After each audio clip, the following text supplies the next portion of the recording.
Takia Diamond is a mind hack engineer, author, international speaker, coach, and trainer in the field of personal development and lifestyle reset. She is the CEO of Minds Up Academy and Life Transformation Company, as well as From Poverty to Profit Wealth Development Company. She helps men and women who struggle with poor money habits, lack confidence about their next step, and other unhealthy mental attitudes that disable their inner power to achieve success by identifying and eliminating those beliefs, then replacing them with empowering ones.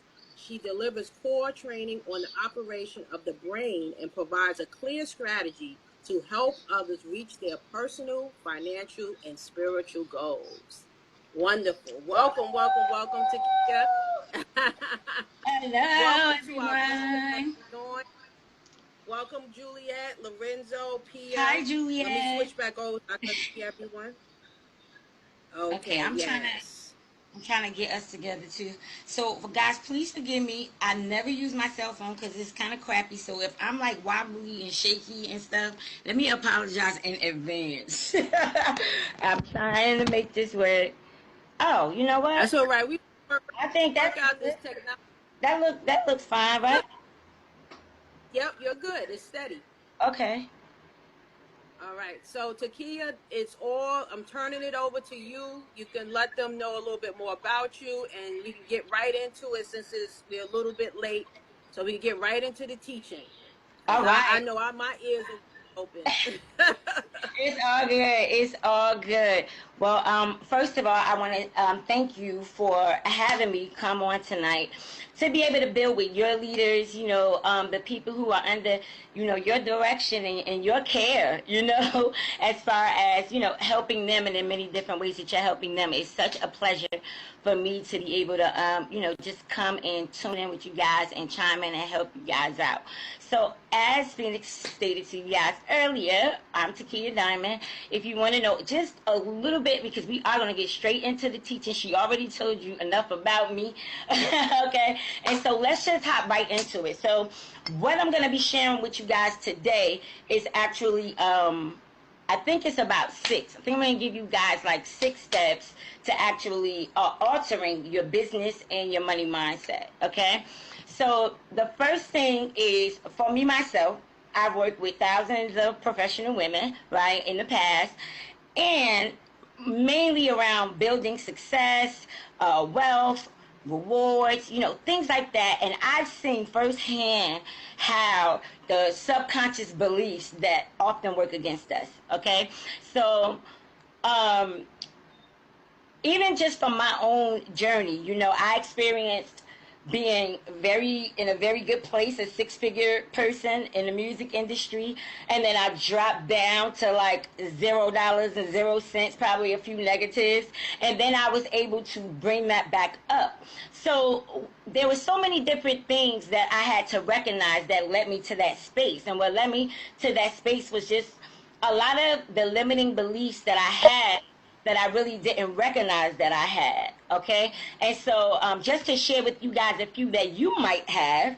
might be you might have heard your mother say money don't grow on trees, or you might have heard your parents fight over money, and all of these different things actually contribute to subconscious money blocks that prevent you from actually obtaining money because their belief is programmed into your mind.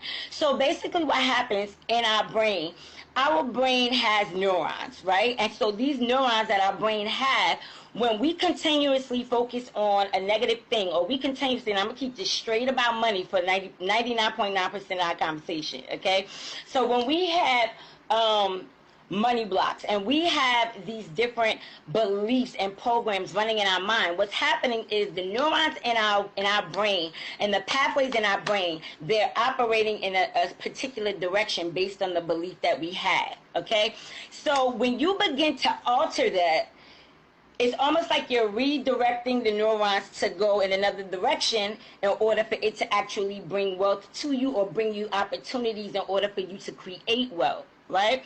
So when you're operating from the other side and you get ready to try to switch over to the other side, your brain is so used to, your mind is so used to thinking the other way, it's going to fight you at first, you know? And so you have to kind of like really be strong and recognize it for the belief that it is, accept it as the belief, and pretty much let that go so that you can start, finding some new empowering beliefs that you can put in place of the ones that used to be there or that you're choosing to eliminate in order to begin to see a transformation in your financial story. Okay, so if you want to increase your wealth, we all know that it's important to recognize that money was a mean of exchange, right? And so, we all got attached to this money thing because that's what we were programmed to do. We were taught that, money makes the world go round, things like that. And it's a whole lot of different things that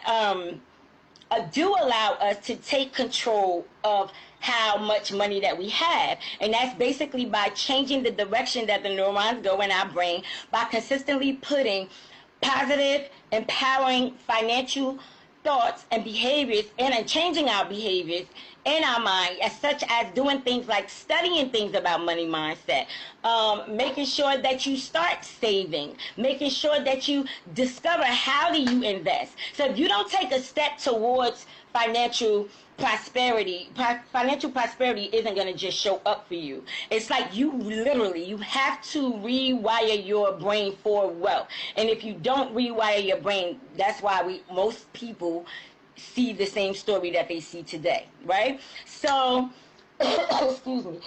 How we think and how we feel and the habits that we have when it comes to money affect our bank accounts enormously. All right, so to create like an entirely new level of wealth, I'm going to share with you guys just some disciplines, because I know I told you real quickly like about the beliefs, but it's really about the disciplines too. And the thing is that you have to commit to these practices. Okay, so you can't just do it for a week and be like, oh, and then because you will start seeing money flow in once you start changing the neurons. It's going to be like, oh, wow, what's this?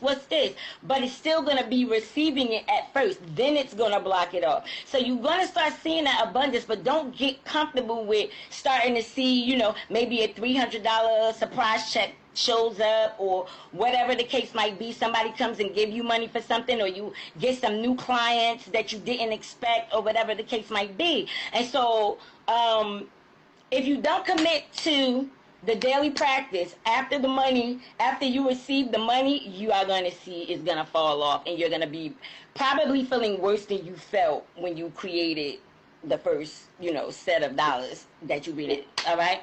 So the first thing you have to do is you have to realize your current amount of income, okay, your savings, and your debt is all a result of your inner wealth set points.